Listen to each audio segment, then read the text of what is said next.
Good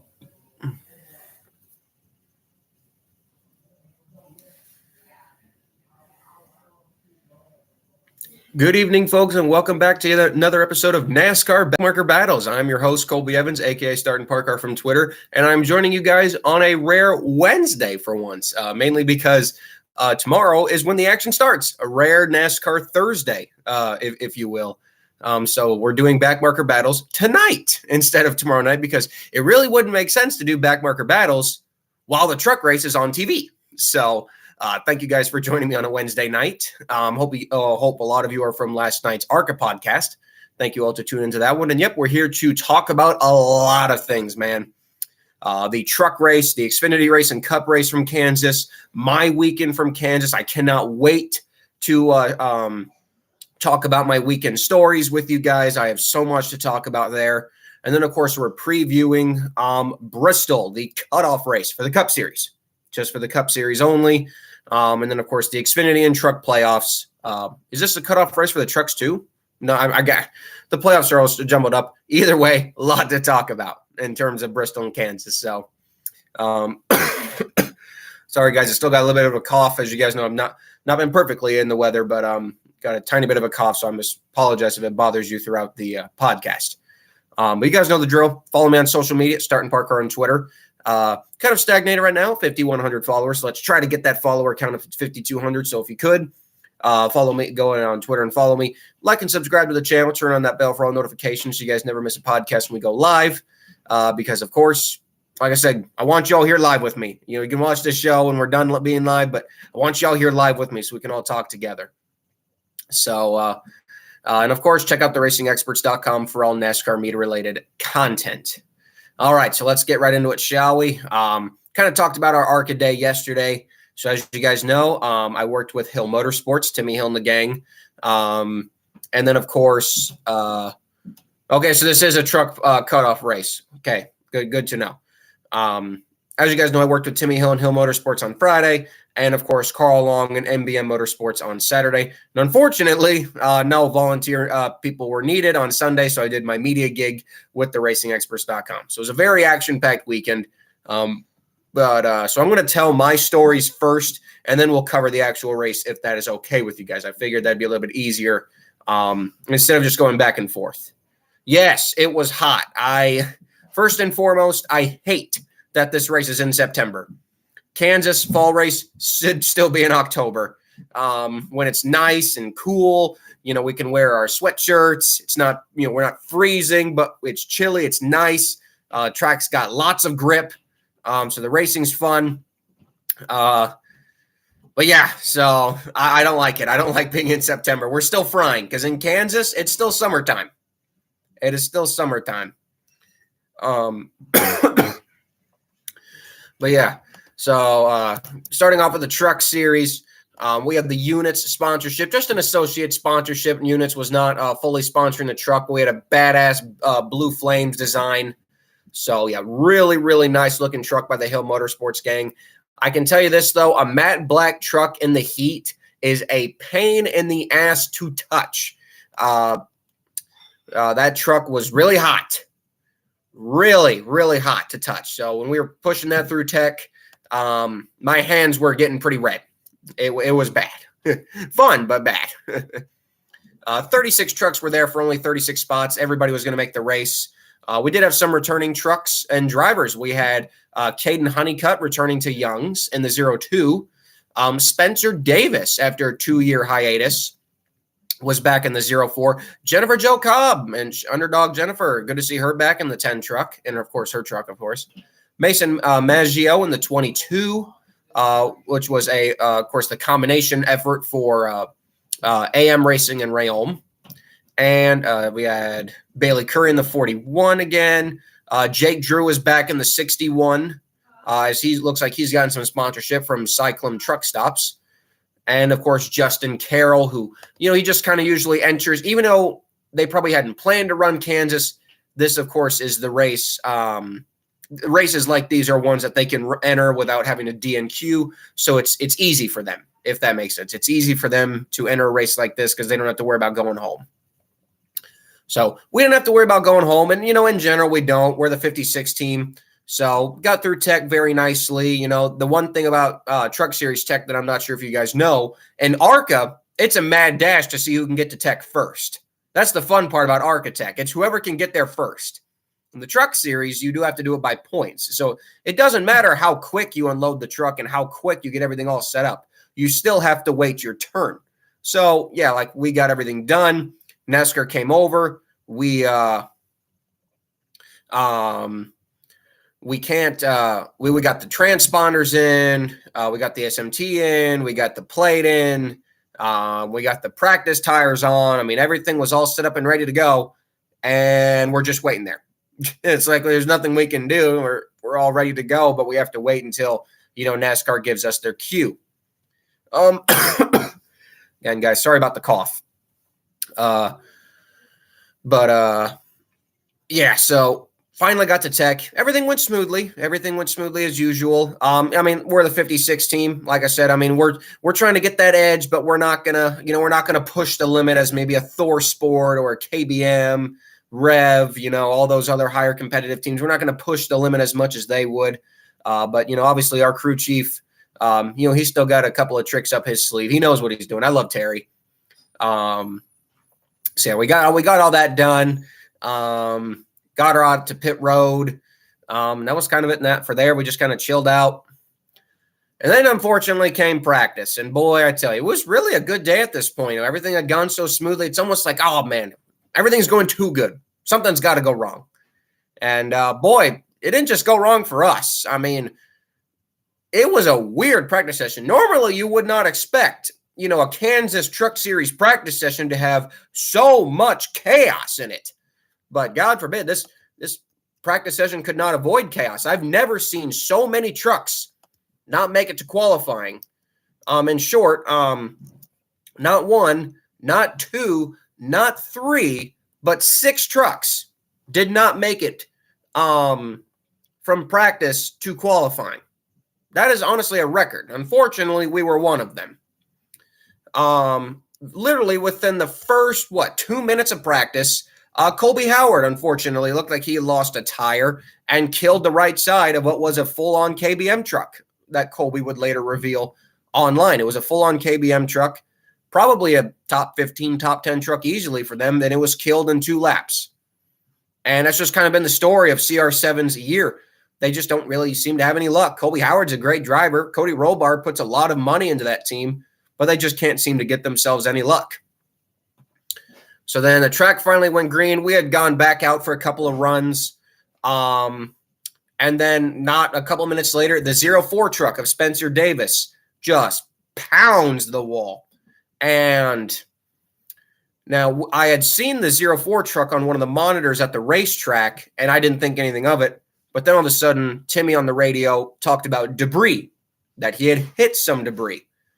And, well, we were coming down pit road. Everything looked fine until Timmy turned. And then when Timmy turned and backed in, we saw fluid under the truck.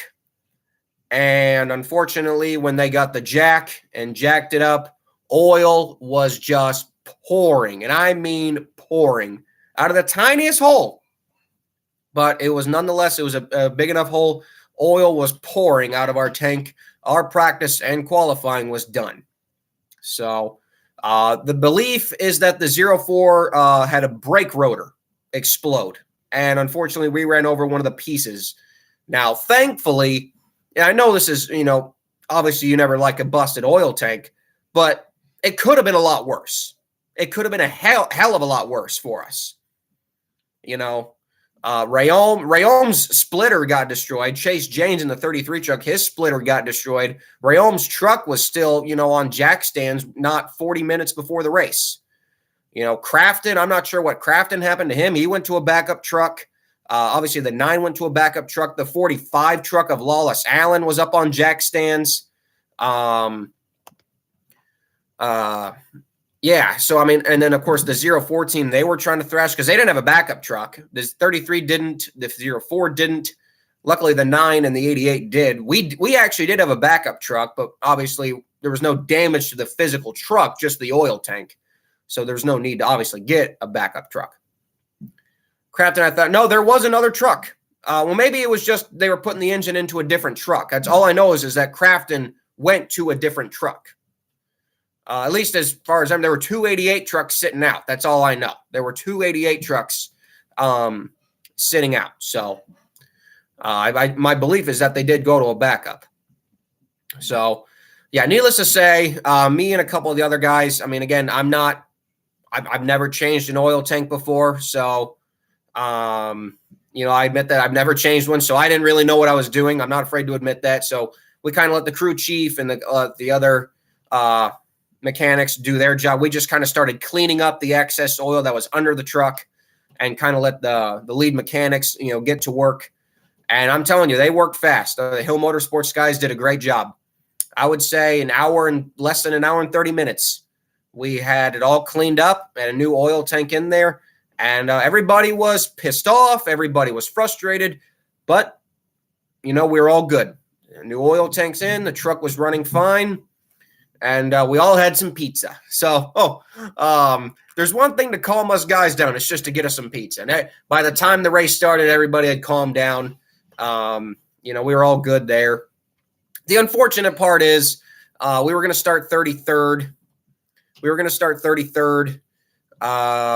When we probably could have qualified around 20th, 15th to 20th is probably where we would have ended up in qualifying. So the unfortunate part is we were starting at the rear of the field, which meant we were, it was good seeing you too, Caleb. I love you, man.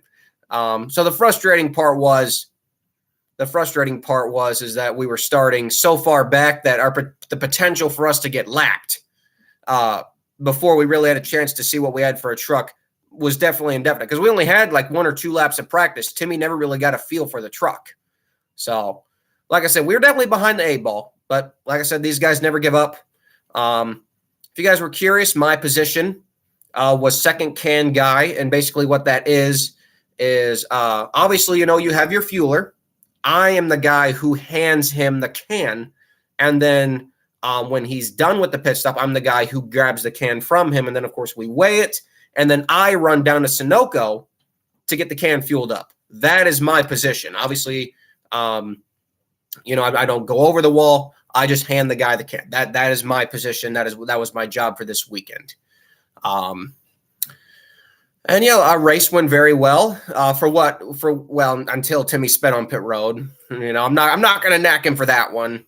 We had a better run than where we finished. It was just that speeding penalty, and that happens. I mean, you can't fix that. It just happens sometimes. Timmy was apologetic on the radio, and what else are you supposed to say? The crew chief was smart on the radio, just said, "Hey, it happens. Let's just get back on the track, see what we can, make up." And that's, like I said, that's a good way to think about it. Don't say just move on. We'll move on from it and try to salvage what we can. We managed to salvage a decent finish. Like I said, we probably had I would say we had a top 20 run. Not a very high attrition rate. 34 of the 36 trucks finished the race. But we were still able to salvage a 24th place finish. Like I said, probably should have got a top 20, but, just luck is luck. Can't really do anything about it. Still clean day. Like I said, everybody was welcoming to my father. It was my father's first time in the garage area since 2019. So, again, shout out to Hill Motorsports for making my father's weekend very memorable. And just shout out to Hill Motorsports in general for being very welcoming. And, they're hard on me sometimes, but rightfully so. Like I said, I'm not the most experienced guy in the world. And, they're hard on me because they want me to learn. And I respect that. I respect that a lot. And that's why, I don't want to give out their, I don't know if they'll be comfortable giving out their names on the podcast. So I'll keep them private. But I'll just say Timmy and Tyler Hill. I'll keep the other guys' names private because I don't know if they want me saying them publicly. But I'll say Timmy and Tyler Hill, 2 of the best, nicest guys you will ever meet. If you guys are ever in the garage area, don't ever be afraid to go ask Timmy or Tyler Hill for an autograph or a picture. They are the best. They are 2 of the nicest guys I've ever met. And Jerry Hill, too. Jerry Hill, if you guys remember Jerry Hill, former driver from the 90s, he's obviously their father. He's a badass, too. I love I just love the Hill family. They've been so welcoming to this random kid from Iowa. They've been so welcoming. So shout out to the Hill family for being just so welcoming. As for the race itself now, so yeah, nobody went home. Nobody went home.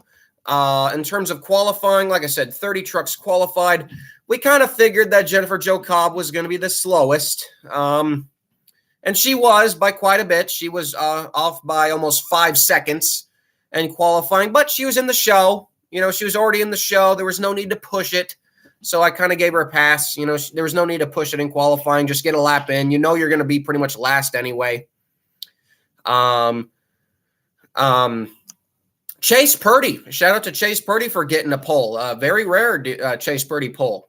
Pretty much you could actually say technically a KBM front row because as we know, KBM is heavily involved in the Rev Racing program. So by technicality, we have a KBM front row for this race. Even Jack Wood was fourth.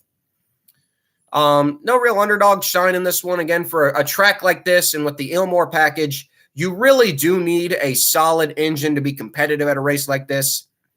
I believe Jennifer Jo only has 2 trucks left in her race shop, 2 or 3 at most. I can also tell you guys, she did not have her hauler. If I remember correctly, she did sell off her hauler in the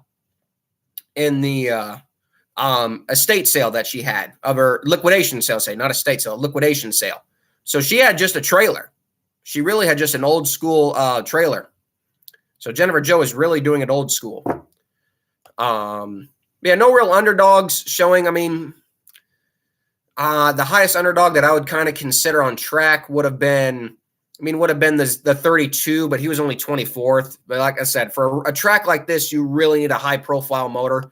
And some of the lower-tier teams just struggle. And even us, I mean, we just kind of struggle at a track like this because, like I said, with those top-tier teams and them being able to swap out the Ilmores a lot more often than, say, we can or like a 32 team can or Young's, you know, it's just we're not going to be able to compete with them, sadly. We just got to do the best that we can.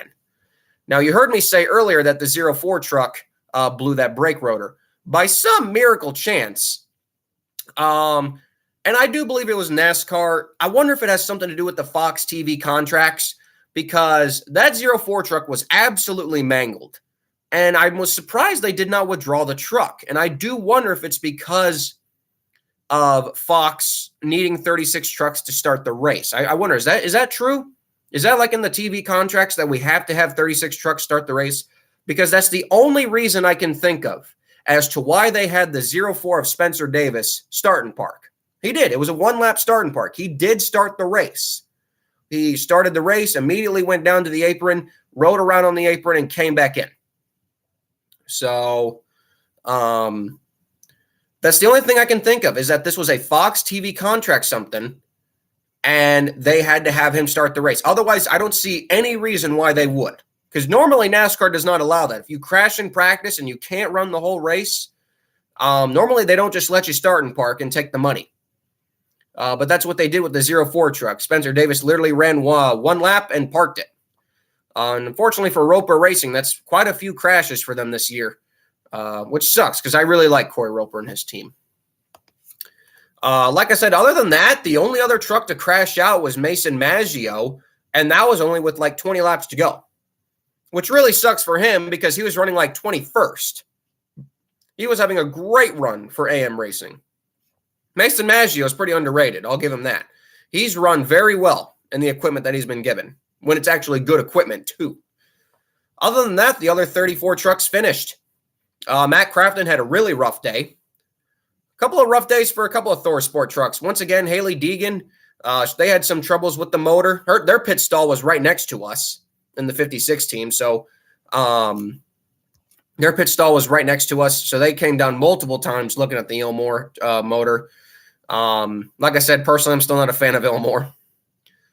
In the 88 truck of Crafton, he was on and off pit road like 7 times. Yeah, Jennifer Jo, we kind of figured she was going to be the slow. Quite shocked at how slow Greg Van Alst was. I'm just glad he finally finished a race. And I hope Greg's NASCAR tenure gets better than this. It makes me sad seeing him run this bad. Everyone knows I'm a big Greg Van Alst fan. And I just feel like he's better than this. I don't know if it's Young's. I don't think it's Greg. I feel like Young's is not giving him what they should be. Justin Carroll was able to salvage 29th and Chase James 28th, which for those two teams is pretty respectable. Again, no real good underdog finishes. I would say the best one being Colby Howard in the backup truck, finishing 19th, which for them is actually a pretty decent run. It was also kind of cool because on the other side of our pit box was the 19 team. And boy, were those last two laps good between Corey Heim, Zane Smith, and Christian Eckes. Amazing runs. And Christian Eckes only led 2 laps the whole race, but he led the one that mattered, and with an amazing last lap pass. I could not believe that the 19 truck stuck on the bottom line as good as it did on that last lap. And it was kind of cool that the 19 team were right next to us. It was really cool seeing them celebrate. Hopefully we'll get to do that someday. Yeah, congratulations to Christian Eckes.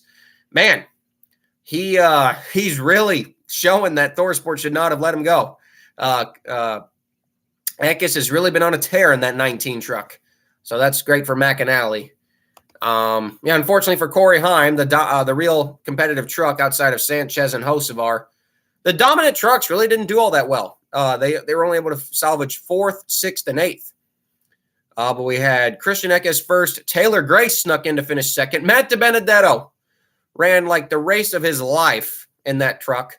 It was 3rd. Corey Heim was 4th. Jane Smith was 5th. Other notables, Jake Drew with another solid top 10 finish.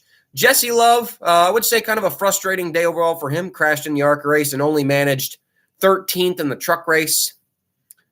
Other guys like Jack Wood down in 16th. I mean, I'm not the biggest Jack Wood fan, but man, seeing the KBM 51 truck just struggle to run top 10 is just so surprising. That we're so used to that truck just dominating races. And now we're seeing that 51 truck struggle to even run top 10. So, yeah, Jake Drew is just underrated, period. I hope, and he is entered in the 61 truck for, I believe, this weekend as well. So hopefully this is the start of a ride for him because he was way too talented in the West Circuit last year not to get a ride. But yeah, it was your average truck race at Kansas. It was good. It was good. It was not great. I mean, I would give it a solid 7 out of 10. Not a perfect truck race. We've seen better truck races at Kansas. The finish was great. There's no doubt about that. But the race overall, I would say, was good. 7 out of 10. And like I said, another great day with Hill Motorsports. So that was the truck portion of the show for Kansas. We'll talk more about their championship battles when we get to the Bristol portion. Now we move on to the Xfinity portion of Kansas, which, as you guys know, I was with MBM Motorsports and Carl Long. And this is a little bit more juicier story.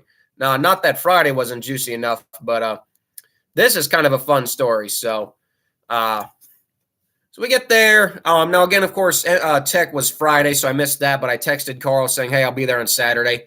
I was a couple of minutes late. I'll admit that. I was late. Not afraid to admit that. I was a little late by about 5 minutes. Luckily, Carl, he wasn't too mad at me, but I'll admit I was a little late. Luckily, didn't miss much. They hadn't pushed out to the grid yet. Just went ahead and met all the crew members. Ran into Carl and Johnny Jackson. Love those guys. Just kind of introduced myself to the crew members, and it was so cool. So if you guys know that, I remember Brianna Daniels, the African American tire changer. I'm telling you, she is such a badass. But man, is she such a sweetheart. If you guys know who I'm talking about, Brianna Daniels. She's an African American woman tire changer. She's an absolute badass. You guys know who I'm talking about, right? I want someone to know in the chat. You guys know what I'm talking about, right? She is awesome. She's been in the sport for a long time. She's pitted for Mike Harmon before. She's pitted for a lot of teams before.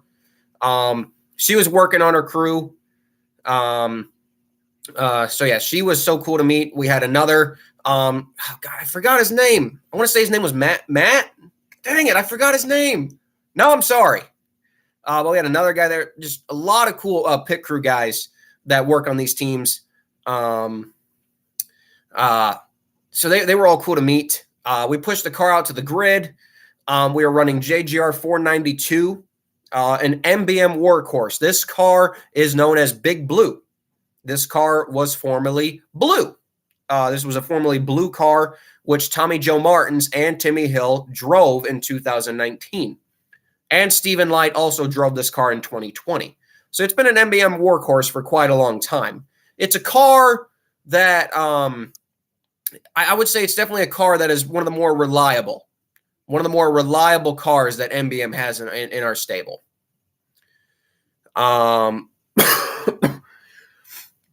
Does MBM still have Stenhouse? As far as I know, that car was killed at Talladega, I believe. Who does Hill get their pit crew from? Timmy Hill just gets random pit crew guys. We've had the same crew for the past couple of years. But yeah.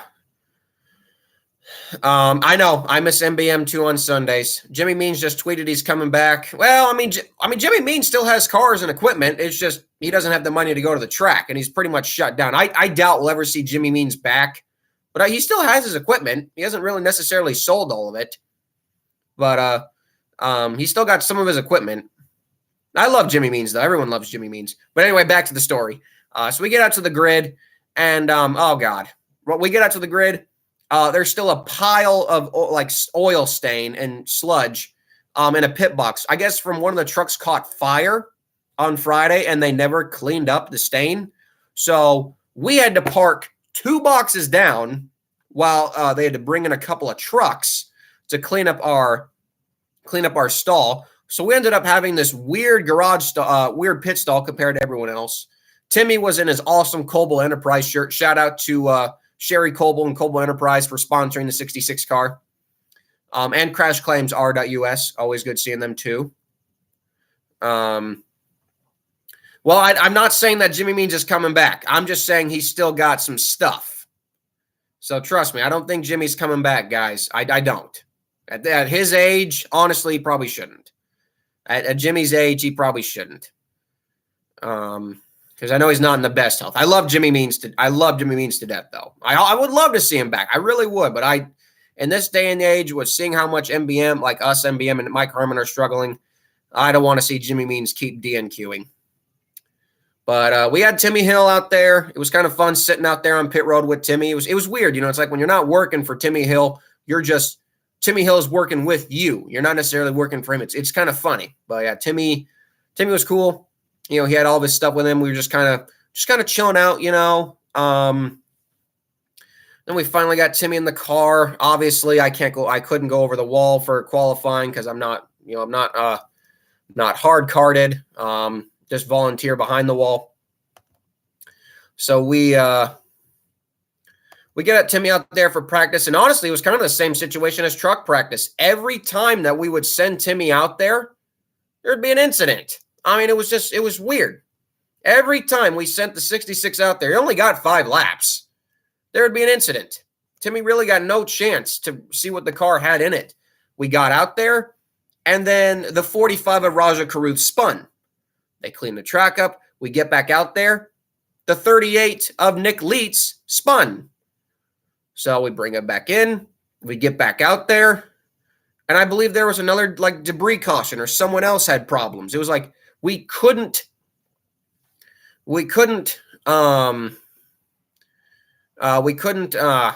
yeah, I know anything, guys. I know you're all pushing for it that Jimmy Means is going to come back. I know. Look, I'd love it. I'd love it. Okay. But I don't see it. I know you're saying, well, he's only 73. I get it. I know, guys, but we got to be realistic. All right. This is not the K&N series. This is not the ARCA series. This is the Xfinity series. All right. I know. I would love to see Jimmy back. I'm optimistic, but we got to be realistic too, guys. So yeah, we really didn't get a chance in the 66 car to see what we had. So a lot of us, pretty much all of us on the team were like, well, we were pretty slow in practice, but we got Timmy Hill in the car, so we're going to see what we got here. We know there are problems with CJ McLaughlin in practice. CJ McLaughlin was back with RSS Racing this week. Kyle Sieg was in the 29. RSS obviously has CJ McLaughlin sponsoring the 39 car. Part of CJ's deal is that CJ will get 5 races with the RSS 28 car, which means I would expect to see the 29 RSS entry with Kyle Sieg a lot more often for at least 4 more races. Unfortunately for CJ McLaughlin, the motor sounded like crap on track. I mean, you could hear it from pit road. It sounded horrible, absolutely horrible. So they took the 28 behind the wall, and they were thrashing to get a new motor in that car. So we knew we only had to beat 5 for qualifying.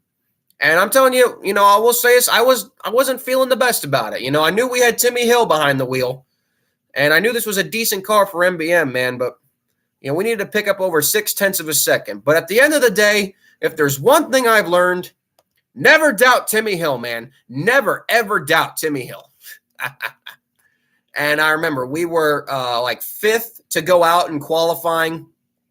The 44 was ahead of us. I remember it was the 44, 35. The 28 was supposed to go ahead of us. 44, 35. Who else was supposed to go ahead of us? I'm not sure. Oh, and the 29, yeah.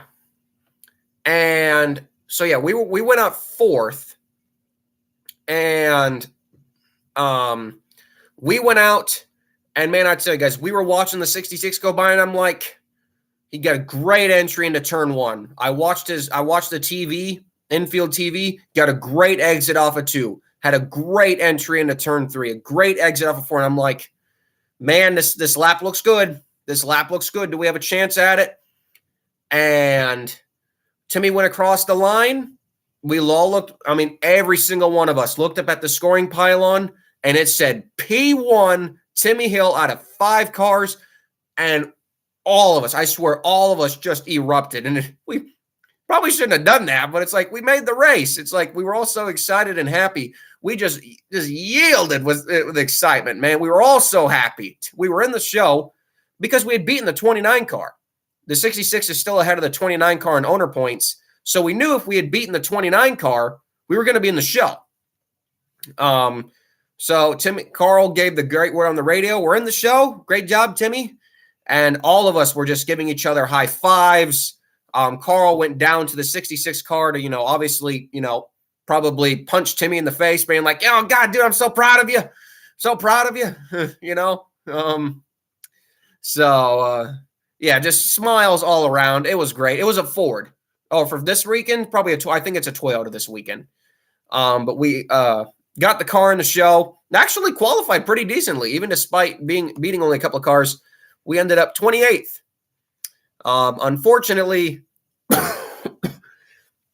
Unfortunately, the same cannot be said for, unfortunately, Alpha Prime Racing. The 44 suffers yet another DNQ. Leland Honeyman Jr., unfortunately, was not able to beat enough cars. He was only able to beat 4. Unfortunately, the 44 car misses yet another race.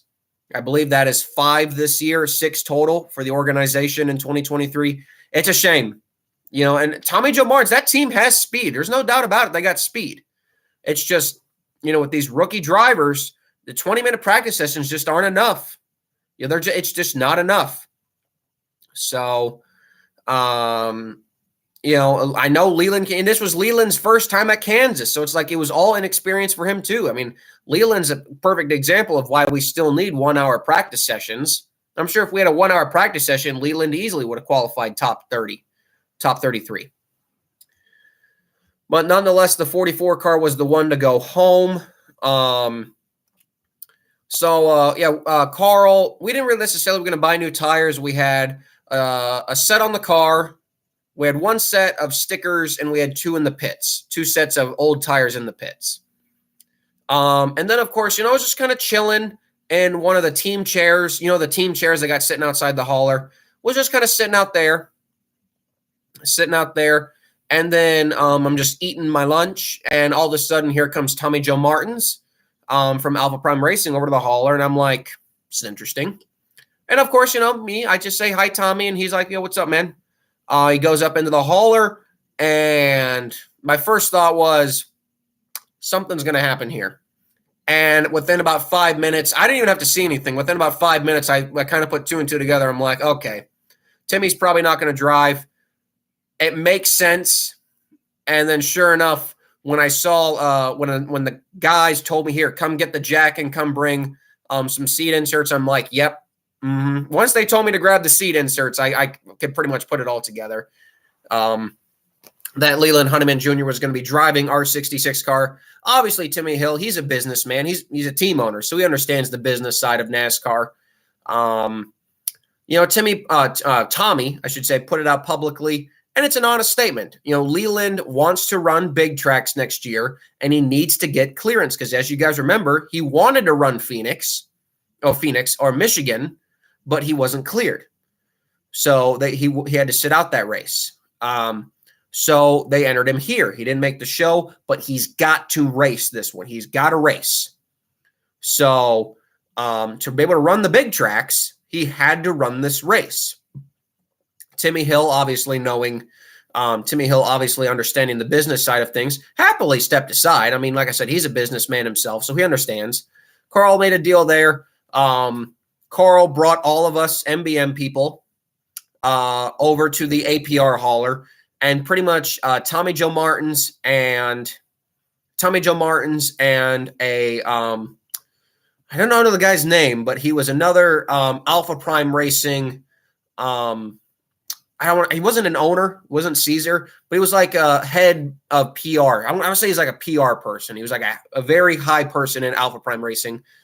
We got the whole team together, and like basically, I'm not going to say everything that they told us, but the basics were. It was going to be our car, our pit box, our tires, but they wanted to get Alpha Prime Racing's pit crew some reps in before Bristol.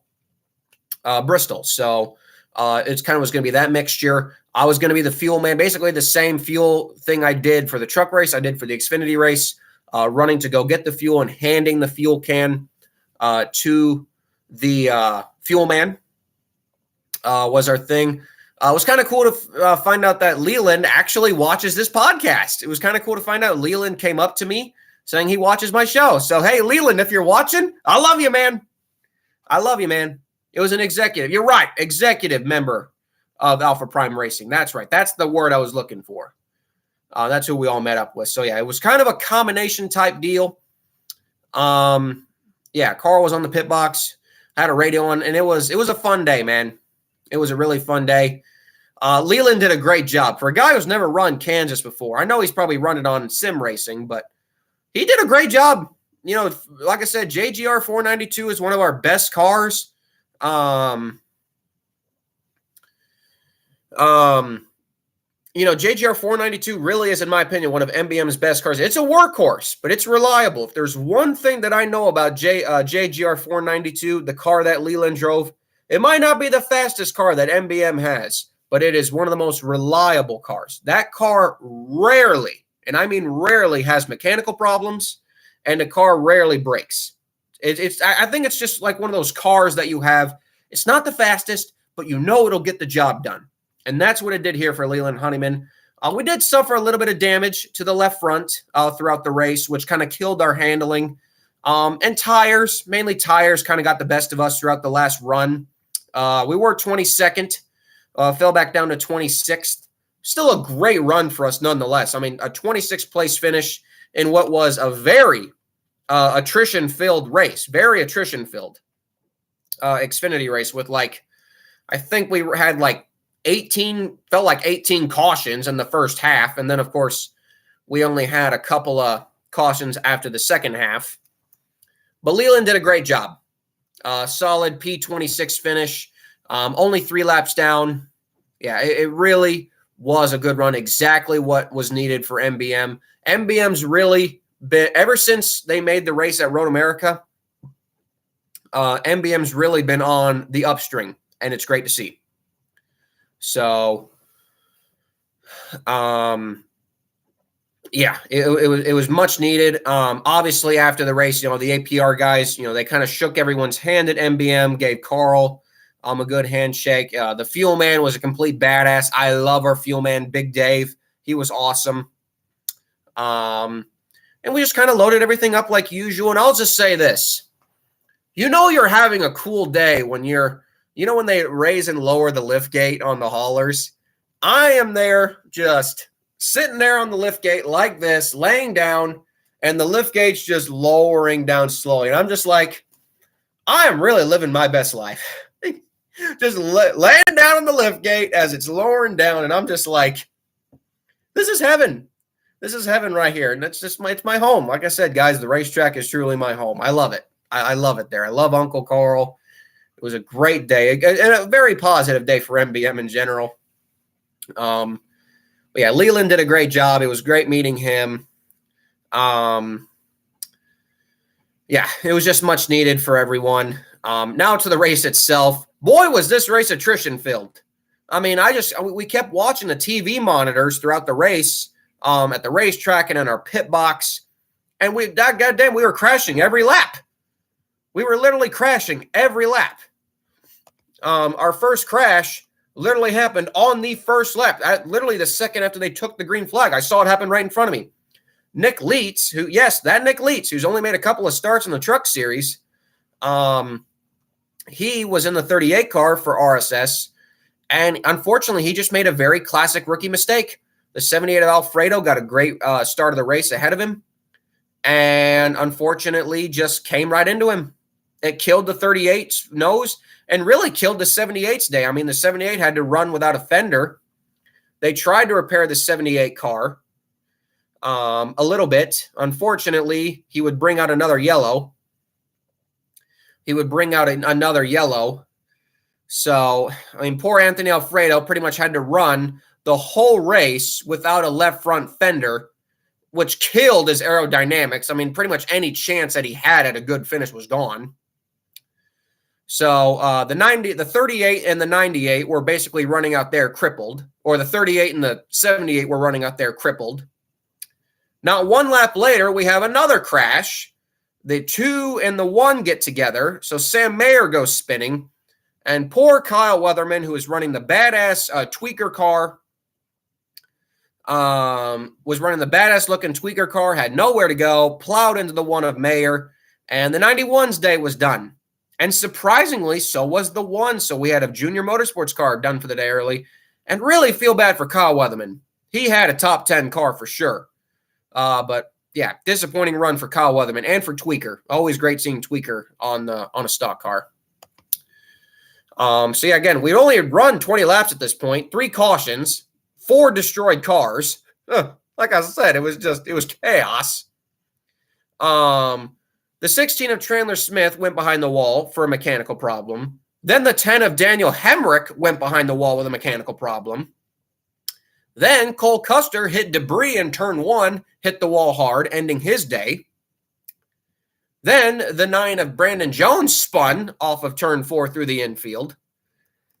It's just like it never stopped. The chaos, it didn't stop. And then we had another crash where, Sheldon Creed kind of driving it a little in over his head, got into a crash with Justin Allgaier, Brandon Jones, and Sammy Smith, resulting in Sammy Smith's day being over and severely damaging pole sitter Justin Allgaier's car, who really had a solid car, and Brandon Jones. I mean, it pretty much killed their days of a good finish. And by the way, I'll say this, like we've said on this podcast continuous times, Sammy Smith, I'll be honest with you, outside of his 1 win this year, he's been okay at JGR, but I wonder if the rumors to Dale, I wonder if he really is meant to be a JGR. I would always say this. I almost feel like Sammy Smith would be a better fit at Junior Motorsports than JGR, because the 18 team has not been all that great this year. They've only won 1 race, which to me is a shocker. I had them as a championship favorite. But I do wonder if he will be yet another TRD prospect to go away from TRD. We've seen that many times where Toyota lets go all these great talents only for Chevrolet and Ford to scoop them up. So it wouldn't shock me if we see Sammy Smith at Junior. It'd be kind of funny to see TMC back there. We've also heard rumors that Allgaier might be going to Colleague. I mean, Ty Dillon might be going to Colleague. It's just so many rumors. I mean, the Xfinity silly season is ridiculous right now for 2024. It is absolutely ridiculous right now, the amount of Xfinity rumors that are happening. Some other cars that went out, we had Blaine Perkins. He was the final actual DNF. He had brake issues. Again, Our Motorsports just barely hanging on at this point. They're really pretty much hanging on from Blaine Perkins' money in 33rd, sadly. Other than that, Daniel Hemrick actually did manage to finish the race. Both the 16 and the 10 did finish the race. The 16 finished 14 laps down, and the 10 car finished 80 laps down. But, of course, Hemrick is in the Owners' Championship and Drivers' Championship, and you got to gain as many points as you possibly can. Through attrition, we had some great runs in the race. I will say this, though. This was not the best Xfinity race for Raja Carruth. Two spins, I would say, is not the best look. I love Raja. Everyone knows I like Raja. But I will say, this was not his best performance. A spin in practice and 2 spins in the Xfinity in the race itself. So, not the best performance. Not the best performance by Raja Carruth this weekend. And yes, I will get to that in a second. I will talk about that in 1 second, Dawson.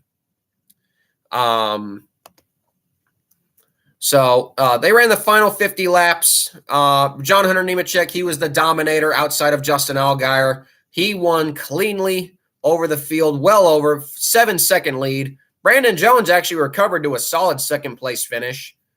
We had some great runs by some underdogs. Brett Moffitt got a solid 7th-place finish. Derek Kraus got an 8th-place finish. Even Joe Graf Jr., 9th place. Not horrible for him. Good old Josh Williams in 13th. Jeremy Clements in 15th. Mason Massey in 16th. Ryan Ellis in 17th. Matt Mills 19th. And Kyle Sieg in 20th. Dawson Cram 21st.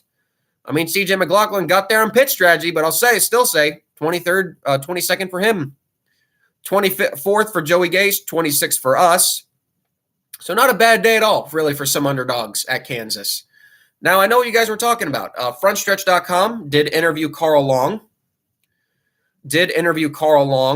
And Carl did say he's got some big plans for Homestead. Yes.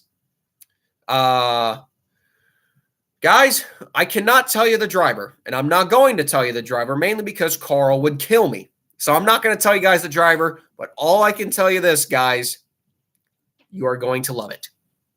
You are 100% going to love who MBM has lined up. I am so excited for this, guys. I'm not bullshitting you guys. I don't use that word. I am not bullshitting you guys. You guys are going to love this announcement for the 66 team. I am so excited. And that's all I'm going to say. I'm not going to say anything else. You guys are going to love this. Mark my words. This is not some random pay driver. You guys are going to love it. I am so excited for this. It makes me so excited. I literally, I just can't wait for MBM to put out the press release. I cannot wait, guys. You guys are going to love this. I am not bullshitting you on this one. I really am not. Carl didn't really want to tell me, but he did, and he swore to me that I would not say anything, and I won't. But that's all I'm going to say. You guys are going to love it. Mark my words. You guys are going to love this. And we will talk about it. We will talk about it when it's announced, because I'm going to wait, because you guys will be surprised. That's all I can say. But yeah, so Truck Series and Xfinity Series, 2 amazing days. 2 amazing days, and that leaves us to the Cup race. Won't talk about this as much. I mean, you guys know I was doing media purposes for the racingexperts.com. Give them a check out, please. Race was good overall. We know the next gen races very well, very, very well at Kansas. Though I will say this. I feel like of the 4 Cup races we've had, at Kansas with the Gen 7 car. I will say this one has probably been the weakest. I don't know how much you guys will agree with me on that one, but personally, it was still a great race. I'm not going to deny that at all, but I feel like this one was maybe the weakest of the four in terms of on-track activity and overall excitement. The first one in 2022 with Kurt Busch and Larson, that's the best one. That battle at the end with Kurt Busch and Kyle Larson was phenomenal. Phenomenal racing. I will say this, even though a Toyota did win the race, I think Kyle Larson would have won that race too had he had maintained track position. Fortunately, Martin Truex Jr. crashed out on lap 3. Harrison Burton had yet another DNF, and J.J. Yaley had a rare DNF. You guys saw on Twitter, J.J. Yaley hit the wall, broke a toe link, or broke something in the rear suspension, more than likely a toe link. More than likely was a toe link. And I went to the infield care center. JJ did not want to talk. JJ did not want to talk. But I just said, can you give us before I recorded, I just said, JJ, can you please just give me a quick spit of what happened. And that's what you got, guys. The 15 seconds I got, that's all JJ wanted to talk for. And I still said thank you. I stuck my hand out for a handshake. He shook my hand. But I could tell he was frustrated. So, and I hate it because you guys know I'm the biggest J.J. Yaley fan you'll find. I just want him to finish races. I hate seeing him DNF. So, yeah, he didn't really want to talk, but I was able to get a very, very short interview with him. Some still decent runs for some underdogs. Cole Custer got 24th. Carson Hocevar has done an amazing job with in the 42 team. Maybe Noah Gragson had just given up at this point with the 42 car because Carson Hocevar has now gotten 2 straight top 20 finishes, something we had not seen this entire season, I believe, out of the 42 team. So it's actually great seeing this team being competitive. And it's really making me warm back up to Carson Hocevar a lot. He's run very well. So shout out to Carson Hocevar and the 42 team. And shout out to Legacy Motor Club as a whole. Third place. Third place, man, for Eric Jones. So a great day for Legacy Motor Club. Great to see that team finally building some momentum with the garbage that they have been given from Chevrolet. For some playoff drivers, it was not a good day. Bubba Wallace, who had a race-winning car, he had a toe link issue, finished 32nd. Michael McDowell, he just seems to be the playoffs just have not been going his way, unfortunately. 26th, Chris Buescher, 27th, Ricky Stenhouse Jr., 23rd.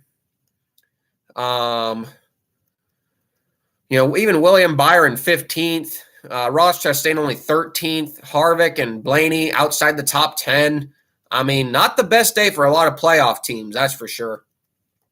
Tyler Reddick wins in a thrilling last lap restart with Denny Hamlin. So, Toyota Brigade wins, and the 45 cars now went 3 for 4 at Kansas races with 3 different drivers. But yeah, so if you guys want to check out some of those interviews, you can go check out the RacingExperts.com YouTube channel, or you can check out my YouTube channel. Got a couple of interviews up on there. Had a great before and after race interview with Sheldon Creed, who was driving the Live Fast 78 this past weekend. Had a great interview with him before the race and after the race. So if you're done with this podcast, you can go check that out. Whew. Yeah. I've just spent 54 minutes talking about my Kansas weekend alone, and you guys are still here, so appreciate that. But as a whole, guys, Kansas, an amazing weekend. One of my all-time favorite race weekends, a weekend I will never, ever forget. Yeah, I mean, I'm so glad you guys are here. You guys are actually interested in my stories, and yeah, so that was the part of Kansas, and now we get to it's Bristol, baby. Jazz hands for dramatic effect. More jazz hands, dramatic effect for jazz hands. We got Bristol. All 4 series are here: ARCA, Trucks, Xfinity, and Cup. The only reason why we're doing this podcast tonight is because ARCA and Trucks is tomorrow. Really wouldn't make sense to do this show tomorrow anyway. So we've already discussed ARCA, so we will start off with the Truck Series, the UNOH, longtime sponsor of this race. The UNOH 200 at Bristol. We got 38 trucks for 36 spots. You guys know how it goes. The notable entries in the field, William Sawalich will do double duty. He'll be back in the 1 truck and, of course, in his 18 car. The 02, I believe, will be Caden Honeycutt again. Even though the truck is still listed as blank, I do believe it'll be Caden Honeycutt. We got Carson Quapple, from the Cars Tour. He'll be in the 7 truck for Spire. Stephen Malazzi, yes, in the Outback Steakhouse truck. Shout out to Stephen for getting Outback to actually sponsor him. That's not easy, so good for Stephen. Mason Maggio is in the 33. Actually, he was going to be in the 33, but that has since changed due to funding issues. Danny Bond, remember Danny Bond, the former driver for On Point Motorsports, will be in the 44 truck. Jake Drew is back in the 61.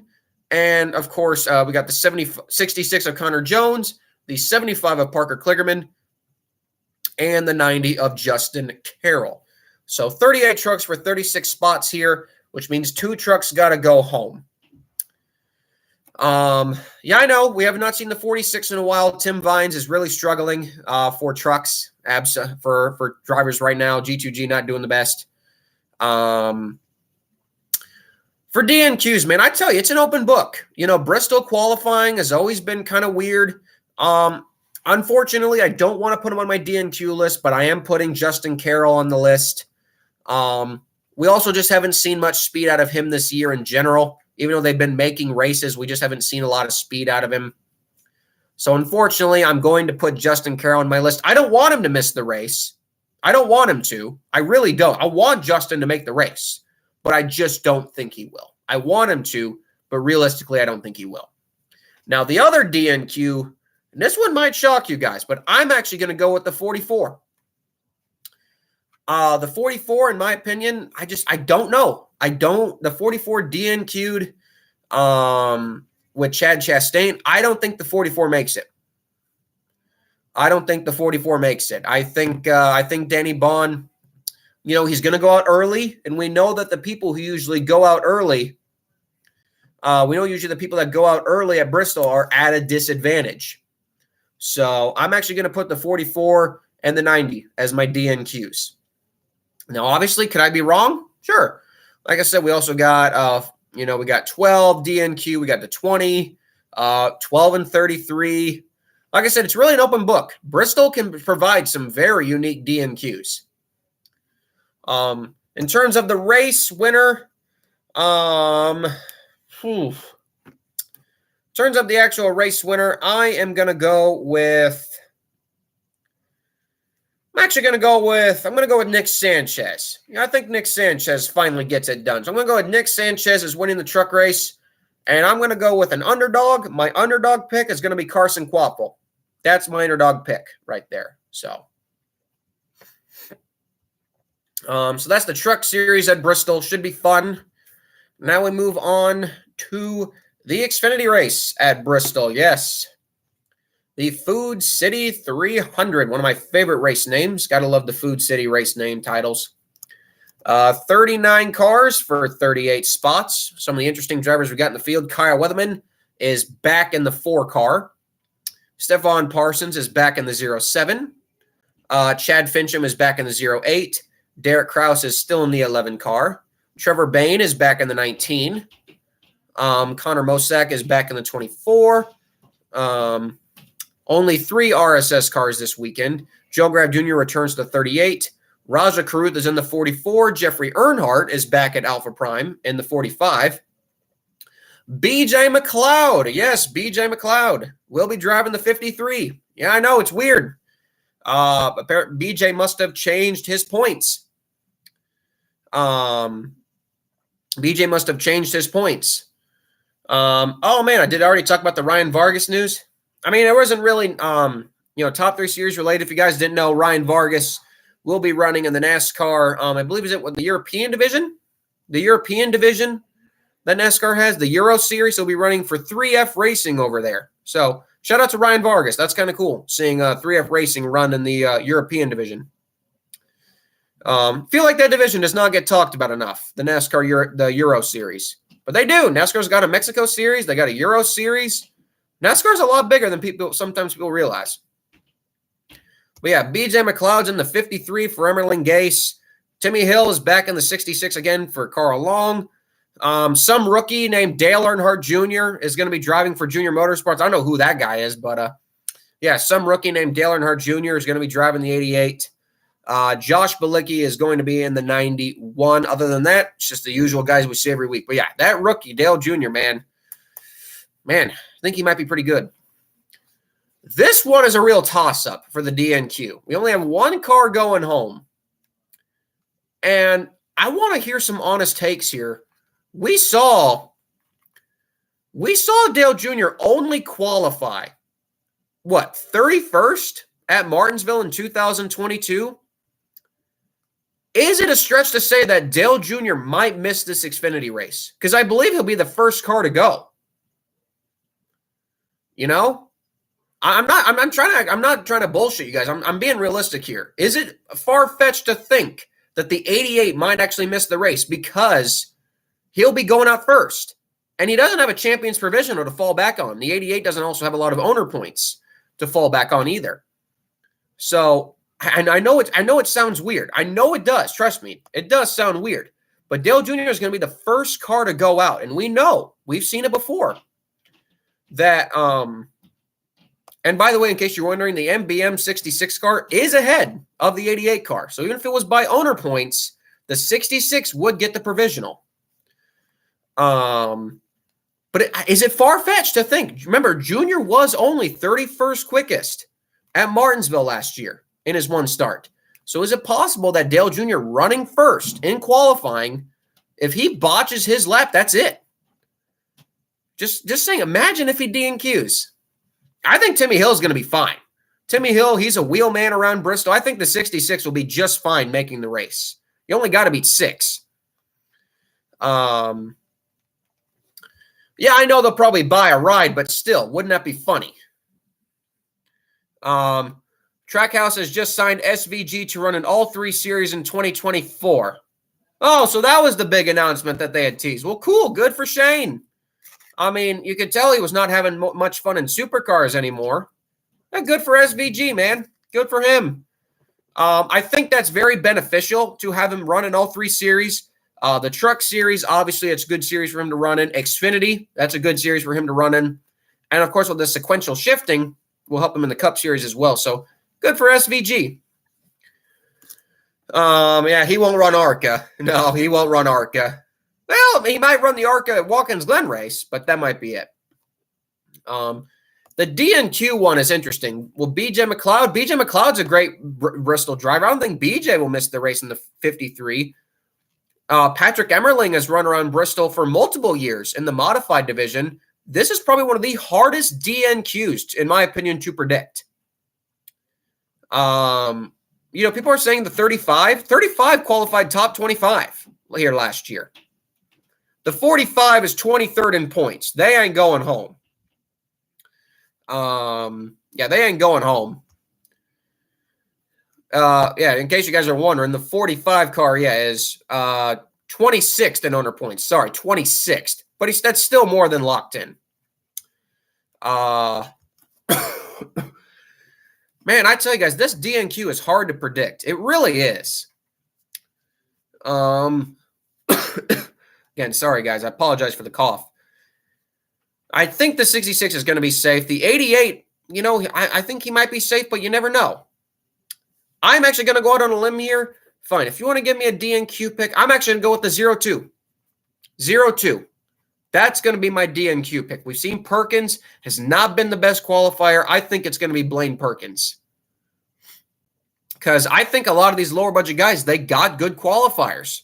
Like the 44 has got Raja, so they're going to have a good motor. 66 got Timmy. 88's got Junior. 07's got Stefan. 53's got BJ. And the 4 has got Kyle Weatherman. I don't think the 0-2 makes the race. I think that's going to be my... And I like Blaine Perkins. Blaine and I follow each other on Twitter. Blaine Perkins and I follow each other on Twitter. So, Yeah, Blaine Perkins and I literally follow each other on Twitter.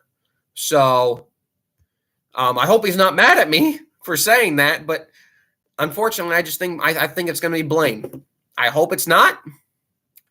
I hope it's not, but unfortunately I think it's going to be the 0-2. And if it's not going to be the 0-2, man, if it's not the 0-2 and Blaine gets it in the show, I don't know who it's going to be, man. I think Xfinity qualifying is going to be one of the most interesting sessions of the entire year. That's for sure. In case you guys are wondering, the 0-2 is 33rd in points. Maybe Chad Fincham goes home, but I think Chad in the 0-8, he'll probably make the show. Like I said, guys, it's an open book. I don't know how to call it. I really don't. But I hope Blaine Perkins isn't mad at me for that. I love you. Blaine, if you're watching the race, don't be mad at me. I love you, man. I know we talk a lot. I love Blaine Perkins. But yeah, so that's Xfinity. For a pick for the race, man, these Xfinity races at Bristol are always chaos. I'm gonna go with Trevor Bayne as my pick in the 19 car. So I'm gonna go with Trevor Bayne as my winner's pick, and my underdog pick, I'm gonna go with my man Brett Moffitt as my underdog pick to win the race. So that's gonna be Xfinity on Friday night, and then Saturday night, one of the in my opinion, a crown jewel race, the Best Pro Shops NRA night race. We only got 36 cars for this one because why would anyone run an open car this day and age? The only real changes to the entry list, of course, the Rick Ware cars. Ryan Newman is back in the 51, which is always great. It's a great pickup by Rick Ware Racing. A great pickup by Rick Ware Racing this weekend. Ryan Newman will be in the 51, so he's going to be hard to pass. Ryan Newman will be in the 51. J.J. Ailey will be in the 15. Great to see longtime partner Steakhouse Elite back with J.J. Ailey this weekend. B.J. McLeod is back in his 78 car for the first time in a while. And, of course, Carson Hocevar will continue to stay in the 42 car, which pretty means as long as Carson Hocevar is running the 42 car, you will not see the 77 Spire car, because the only reason why they ran the 77 Spire car in Xfinity was to get him more seat time. Well, that's exactly what this Cup car is doing, so there's no need to run the 77. Of course, the top 33 charter battle, we talked about it coming in. At this point, it is down to the Rick Ware cars and the 77. The 42 has gotten too far ahead by well over 20 points, so it is officially down to just the 77, 15, and 51. So now there's been a lot of talk maybe about some charters being up for sale. Nothing confirmed yet, so we'll just keep it at speculation. But the 42, they're safe. That charter is safe for top 33 this year. Right now, the 77 is in the 33rd position. The lead for the 77 right now is 2 points. Both the 15 and the 51 are behind that car by just 2 points.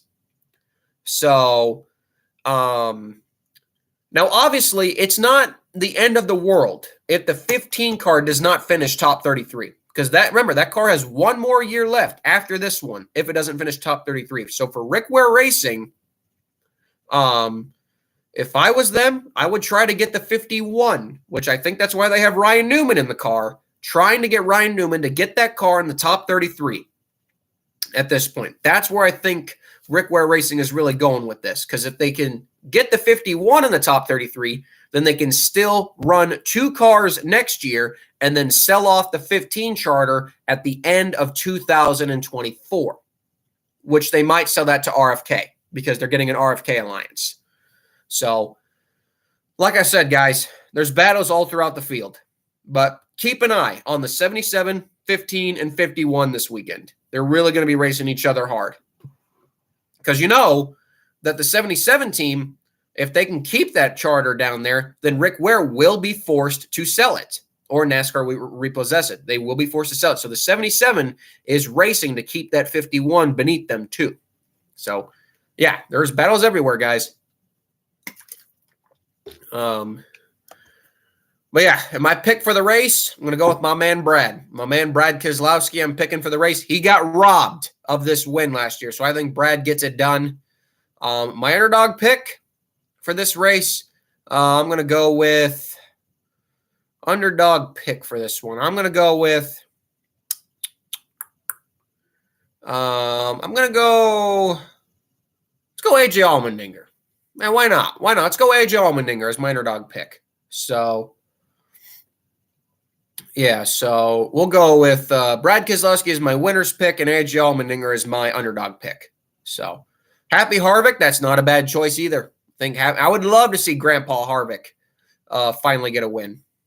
I know he's only a dad, but he looks like a grandpa. Yeah, it'd be great to see Harvick get a win. But yeah, guys, I think that's all I got for you tonight. We've been here for an hour and 10 minutes. My voice is pretty shot, so it's going to be a fun weekend. Thank you. I know Brad hasn't won in 36 months. Hard to believe.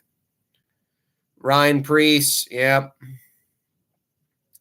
Harvick win, McDowell advancing, yep. Oh yeah, the 4 cars that I think they're going to miss the play next round: McDowell, Stenhouse, Bubba, and I'm going to go on a limb and I'm going to say I think unfortunately Truex. Truex is going to miss out on the next round. I don't want that to happen, but I think that's what's going to happen.